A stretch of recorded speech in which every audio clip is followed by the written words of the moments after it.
మీదేనా? ఇంతకు ముందు వర్తింపజేసిన ఆ ప్రోటోకాల్ నాకెందుకు వర్తించట్లేదు అని చెప్పి నేను ప్రశ్నిస్తున్నా. మీ విఘ్నతకే వదిలేస్తున్నా అని చెప్పి మాట్లాడాడు.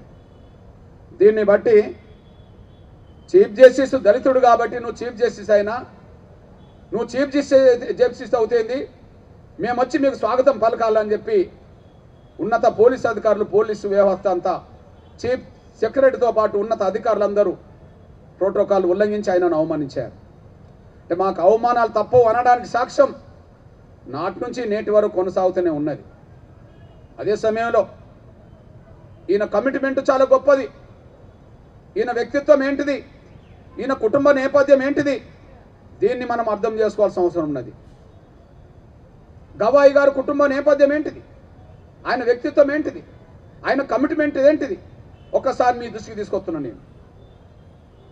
గవాయి గారి తండ్రి, ఆయన పేరు కూడా గవాయే. గవాయి గారి తండ్రి, ఆయన పేరు కూడా గవాయే. డాక్టర్ బాబాసాహెబ్ అంబేద్కర్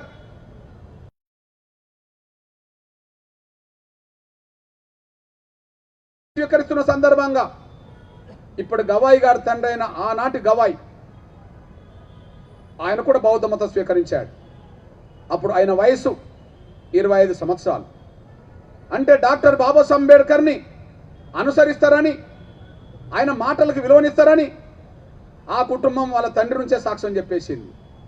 అంతేకాదు, డాక్టర్ బాబాసాహెబ్ అంబేద్కర్ ఒక రాజకీయ పార్టీ ఆయన చనిపోవడానికంటే ముందు పెట్టాడు, అదే ఆర్పిఐ.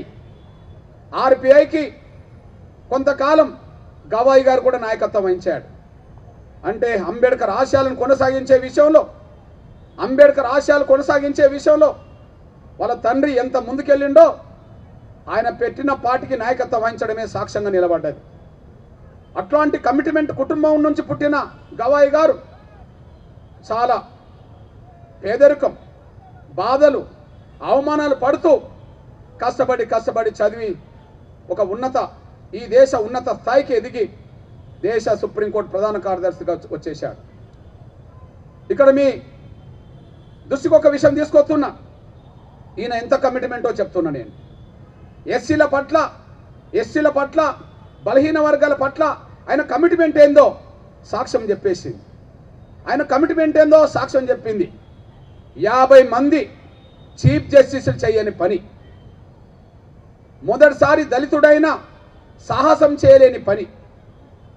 ఎవరు మొదటిసారి దళితుడు చీఫ్ జస్టిస్గా అయింది?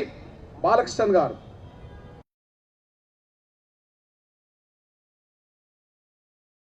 ఇక్కడ 50 మంది ఉన్నత వర్గాల చీఫ్ జస్టిస్ తీసుకొని నిర్ణయం, మొదటిసారి దళితుడైన బాలకృష్ణన్ గారు కూడా తీసుకొని నిర్ణయం, ధైర్యం చేయని నిర్ణయం చీఫ్ జస్టిస్ అయిన తర్వాత గవాయి గారు తీసుకున్నారు. అదేంటంటే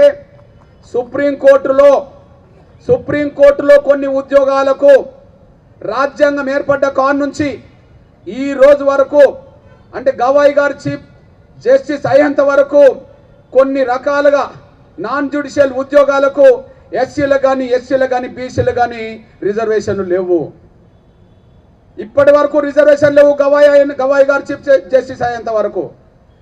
అంటే 50 మంది చీఫ్ జస్టిస్లు అక్కడ రిజర్వేషన్ అమలు చేయలే. దళితుడైన బాలకృష్ణన్ గారు కూడా ధైర్యం చేయలే.